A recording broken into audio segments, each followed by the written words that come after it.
All right, welcome to the Explainer. Today, we're jumping into something huge, generative AI in higher education. This stuff is changing everything, right? How you teach, how students learn, even what knowledge means.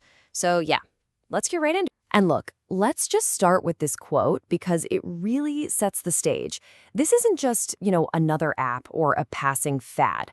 The source material calls it a structural transformation. That means it's changing the very bones of how academia works. It's huge. It touches pretty much everything. So here's the thing. This shift, it's not optional. It's happening. The big question for everyone in education, faculty, directors, you name it, isn't if you should get on board, but how. And I get it. With all the buzz and how fast things are moving, it can feel totally overwhelming. Like, where do you even begin? Well, that's exactly what we're going to tackle. Okay, so here's our roadmap. First, we're going to dig into what that structural transformation actually means. Then, we'll look at a practical guide made just for educators. After that, we'll talk about what a real human AI team-up looks like. And we'll wrap up with your call to action, some concrete steps you can take right away. All right, Section 1, a structural transformation. And here's the bottom line. Burying your head in the sand about AI, that's just not an option anymore if you want to stay effective. We're not talking about some sci-fi future here. This is about what's happening in your job right now. And here's what's so different this time around. Past tech waves mostly hit manual jobs, but this one, it's coming for the cognitive stuff, the jobs that need complex decisions, creativity, deep thinking. Sound familiar? Yeah, we're talking about educators, researchers. It's right in our wheelhouse. And listen, the stakes are really high. The source material doesn't pull any punches here. It says that waiting to engage with AI, that's not a safe bet. It's a risk to your own relevance, your competitiveness, and, most importantly, your impact on your students. The message couldn't be clearer. It's time to adapt. Okay, so if we all agree that engagement is a must, where do you start? This is where we shift from the why to the how, which brings us to Section 2, and a practical guide for educators that's really at the heart of our source material. And let's be super clear about what this guide is. Sometimes it's easier to start with what it isn't. It's not some crazy technical manual. You don't need to be a coder. It's also not just a sales pitch for a bunch of tools. And it's definitely not another thing to add to your to-do list. Nope. What it is a guide for reflection. It's built for faculty. It's meant to be an inspiration, not an obligation. So that brings us to this key idea, a faculty-centric approach. What does that actually mean, though? Well, it means this is all about empowerment, not replacement. It's about changing how we see AI.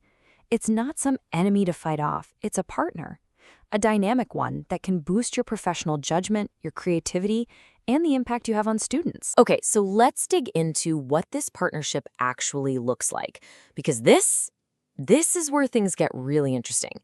It's a fundamental shift in how we think about technology. We're moving away from just using it to find information and moving toward using it to create new knowledge. And this slide just lays it out perfectly.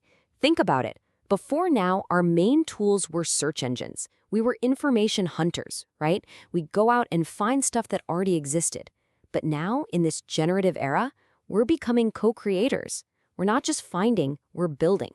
The AI is a collaborator that helps us generate brand new things, lesson plans, research ideas, you name it. And this leads to a vision that might sound a little backward at first, but it's really powerful. The idea is if you let AI handle some of the grunt work, the admin tasks, the first drafts, it actually frees you, the educator, up for the stuff that's uniquely human. The mentoring, the deep conversations, the real connection with students. So the classroom doesn't just get smarter, it gets more human. All right, that brings us to our final and maybe most important part. Section 4, your call to action. We've talked about the why this matters and what is changing. Now it's time for the how. We've got 6 practical steps you can take to really start integrating AI with purpose. Okay, so here's the playbook. It starts small, with you. Step 1, just explore. Play around with some of these tools. Don't put any pressure on it. Step 2, as you do that, you'll naturally build your AI literacy. Join a workshop, read an article. Then you bring it into your work. Step 3, use it ethically. Be totally transparent with your students about it. That leads to step 4. Think bigger. Don't just wait for your university to make rules. Advocate for smart policies. And this isn't a solo mission. Step 5. Collaborate. Talk to your colleagues, share what works. And finally, step 6. Prepare your students for their future by showing them what responsible AI use looks like. You model it for them. So, we'll leave you with this one big question to chew on. The conversation about if we should use AI, that's pretty much done. It's here. The real question, the much more interesting one, is how. How are we going to partner with this technology? How can we use it not to automate ourselves out of a job, but to amplify the best parts of what we do? And in the end, make education more human than it's ever been.